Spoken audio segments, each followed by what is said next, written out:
Next है fracture. Fracture क्या होता है?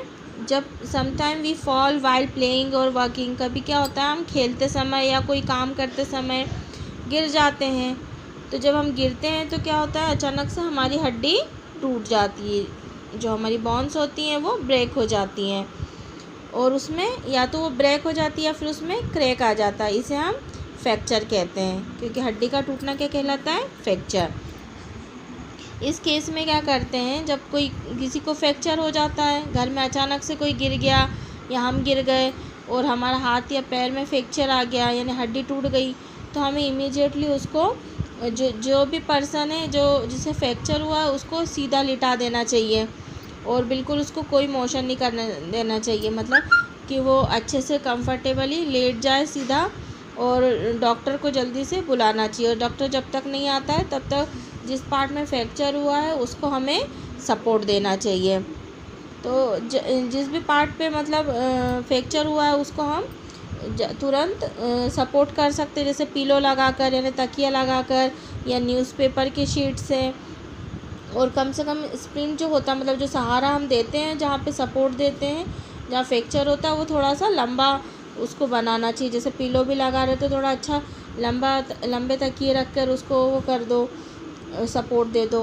कार्डबोर्ड रख सकते हैं, लकड़ी के टुकड़े रख सकते हैं, और ये भी सब चीज़ रख सकते हैं जो भी इंजूर्ड पार्ट है उस पर, मतलब जो भी पार्ट टूटा है उसको हम सपोर्ट दे सकते हैं जब फ्रैक्चर आता है। तो ये हम ट्रीटमेंट घर पे कर सकते हैं। नेक्स्ट है इंसेक्ट बाइट यानी कि कीड़े का काटना। तो सम टाइम इंसेक्ट लाइक बीज एंड वास्प स्टिंग अस। कभी कभी क्या होता है, मधुमक्खी या दूसरे जो वास्प होती है वो हमें काट लेती है और उसका डंक अंदर छोड़ देती है, वो बहुत दर्द होता है, उससे हमें बहुत दर्द होता है।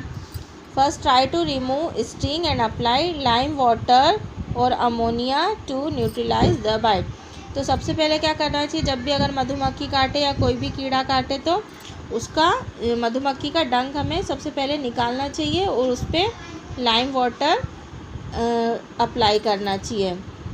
और फिर जो जहाँ भी उसने मधुमक्खी ने काटा या किसी भी कीड़े ने काटा है वहाँ पे हमें बर्फ़ के टुकड़े से रब करना चाहिए उस पार्ट पे, या फिर बहुत ठंडा पानी उस पर डाल देना चाहिए जिससे हमें थोड़ी सी जलन कम होने लगे। और उसके बाद में apply a paste of cold cream and baking soda. और उसके बाद में बर्फ़ लगाने के बाद में थोड़ी सी जलन कम होती है, तब उसके बाद में हमें कोई भी अच्छा सा कोल्ड क्रीम उस पर लगाना चाहिए जिससे उस पर ठंडक मिले, या फिर बेकिंग सोडा भी लगा सकते हैं। तो ऐसे हम इंसेक्ट का बाइट करने पे यानी कि कीड़े के काटने पे हम सेफ्टी रख सकते हैं। नेक्स्ट है सेफ्टी फ्रॉम इलेक्ट्रिक शॉक, मतलब जो इलेक्ट्रिक शॉक लगता है, करंट लगता है, उससे हमें कैसे सेफ्टी रखना चाहिए। We all have electric appliances at our home like irons, coolers, lamp, toaster, refrigerator etcetera. हमारे घर पर प्रेस, कूलर, लैम्प मतलब लाइट, टोस्टर जिसमें टोस्टर बनाते हैं, रेफ्रिजरेटर यानी कि फ्रिज, ये सब चीज़ें होती है। ये सब इलेक्ट्रिक अप्लायंस है यानी बिजली से चलने वाली चीज़ें हैं। We use electric appliance every day and we use them in almost every work we do. हम इन चीज़ों का एवरी डे यानी कि रोज़ इस्तेमाल करते हैं और इनसे कोई ना कोई हमें काम पड़ता ही है। तो electric appliance should be handled carefully as they may cause serious injury और इवन डेथ। तो जो इलेक्ट्रिक अप्लायंस होते हैं यानी जो भी ये इलेक्ट्रिकल चीज़ें होती हैं उन्हें हमें बहुत ही केयरफुली हैंडल करना चाहिए, उन्हें अच्छे से ध्यान से यूज़ करना चाहिए, क्योंकि इससे हमें करंट भी लग सकता है और इससे हमारी डेथ भी हो सकती है। If the electric appliance are defective they may prove to be dangerous. अगर इनमें से कोई भी इलेक्ट्रिक अप्लायंस डिफेक्टिव है यानी कोई कहीं से कुछ टूटा फूटा है तो वो भी बहुत डेंजरस हो सकता है, उससे भी हमें नुकसान हो सकता है। और कभी भी गीले हाथों से, जब भी हम हाथ हमारे गीले हों तो कोई भी इलेक्ट्रिकल वायर को टच नहीं करना चाहिए और कोई भी स्विच को भी टच नहीं करना चाहिए। Do not touch electric switch while you are standing on a wet floor.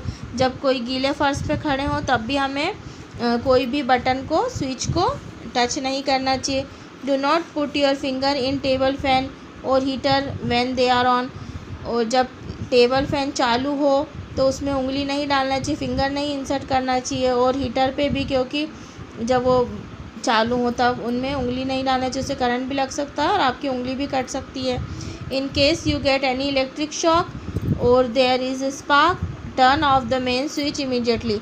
अगर कभी इलेक्ट्रिक शॉक लगता है किसी को भी, या कहीं पे स्पार्क होता है यानी चिंगारी वगैरह निकलती इलेक्ट्रिकल चीज़ों से, तो तुरंत जो मेन स्विच होता है वो बंद कर देना चाहिए।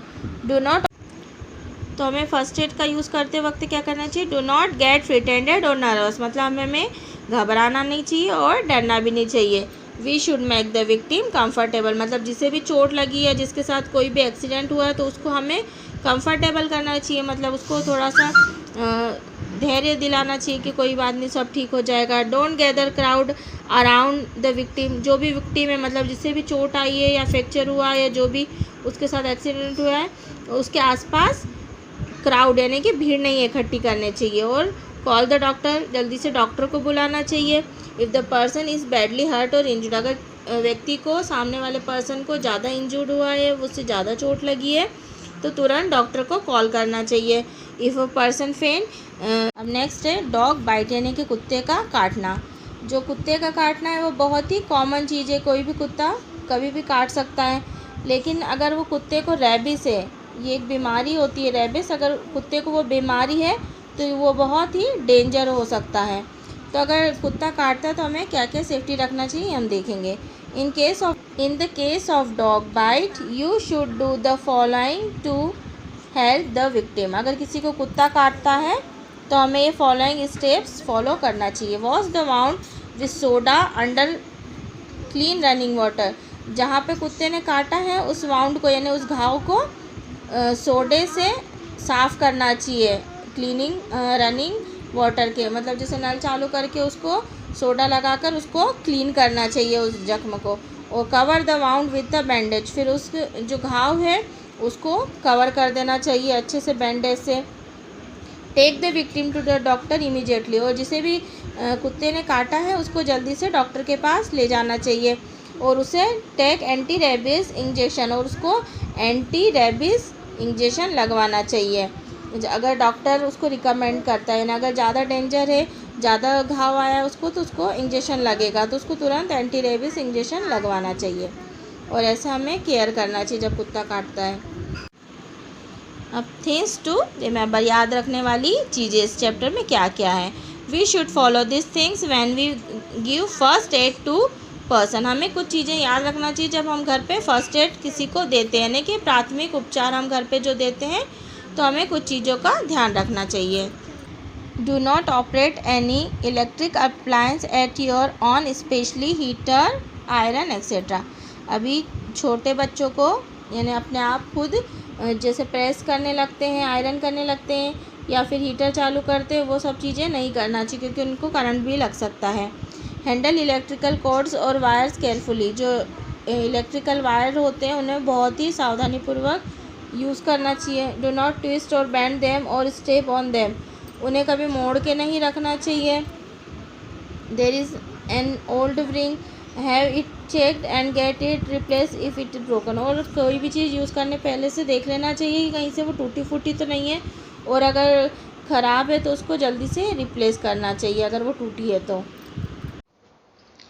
If a person फेंट्स, make him lay down and put his head low so that his brain can get blood. अगर कोई व्यक्ति बेहोश हो जाता है तो उसे अच्छे से लिटा देना चाहिए और उसका जो सिर है वो थोड़ा नीचे की तरफ उसे झुका देना चाहिए, मतलब नीचा सिर करके उसको लिटा देना चाहिए, जिससे कि जो ब्रेन है उसमें ब्लड अच्छे से जाता रहे। और जब वो उसे होश आता है तो उसे थोड़ा सा पानी देना चाहिए पीने के लिए और उसे आराम करने देना चाहिए।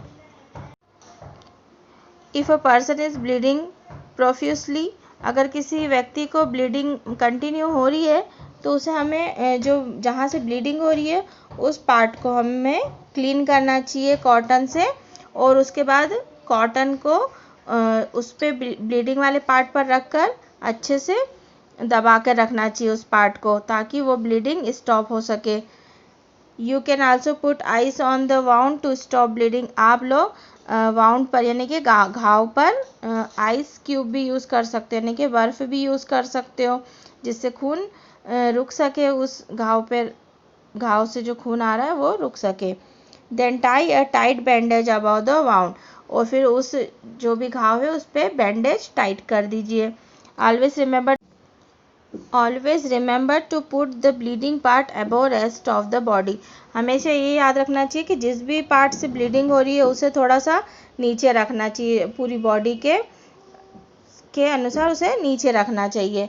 और जो विक्टिम है, मतलब जिसे भी चोट लगी, जिसे ब्लीडिंग हो रही है, उसको हर आधे घंटे में, हाफ एन आवर में, हर आधे घंटे में पानी देना चाहिए। और अगर वंस ब्लीडिंग स्टॉप, जब एक बार खून रुक जाता है तो क्लीन द वाउंड, घाव को साफ करें सेवलॉन से, और कोई भी उस पर एंटीसेप्टिक सॉल्यूशन लगाकर फिर उस पर बैंडेज टाई कर दीजिए, बैंडेज बांध दीजिए। एनीवन में गेट बाइट और स्टिंग बाय इंसेक्ट बाइट्स और sting are painful and generally cause swelling. किसी को भी कोई भी कीड़ा काटता है या इंसेक्ट काटता है तो वो उससे डंक लग जाता है और उससे बहुत ही ज़्यादा दर्द होता है, जो इंसेक्ट का डंक होता है उससे। और उससे क्या होता है, कभी कभी स्वेलिंग आ जाती है, सूजन भी आ जाती है। तो क्या करना है, अगर कभी भी कोई कीड़ा काटता है तो पहले उस जो जगह है जहाँ पे कीड़े ने या मधुमक्खी ने, जिसने भी काटा है, तो first of all wash the affected spot with ammonia water. जो अमोनिया वाटर होता है उससे उस घाव को धोना चाहिए जहाँ भी इंसेक्ट ने बाइट किया है, यानी कि काटा है। Then apply the paste of baking soda. फिर जो जहाँ पे काटा उस पर बेकिंग सोडा का पेस्ट अप्लाई करना चाहिए। You can also place the ice over the affected spot. और हम लोग आइस का भी यूज़ कर सकते हैं, जहाँ भी वो काटा है, जिससे भी जहाँ भी स्वेलिंग आई है वहाँ पे आइस लगा सकते हैं, ना कि बर्फ़ लगा सकते हैं। अगर कोई जल जाता है, if the person get burn slightly put some ice over the affected part और रन कोल्ड वाटर। अगर कोई जल जाता है तो उस पर भी हम बर्फ़ का यूज़ कर सकते हैं जले हुए पार्ट पे, या फिर जो नल से डायरेक्ट पानी आता है ठंडा उस पर वो डाल सकते हैं, उससे साफ़ कर सकते हैं घाव को।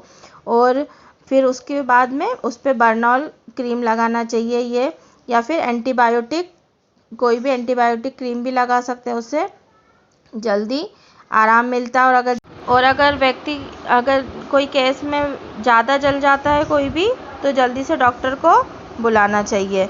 और अगर if a person has broken his bone make him lie down on a proper place, don't try to move him and call the doctor. अगर किसी व्यक्ति का हड्डी टूट जाती है तो उसे हमें सीधा लेटा देना चाहिए, और उस जो भी पार्ट टूटा है, जो भी बॉडी पार्ट टूटा है, उसे हिलाना नहीं चाहिए, ना मूव नहीं करना चाहिए, और डॉक्टर को कॉल करना चाहिए।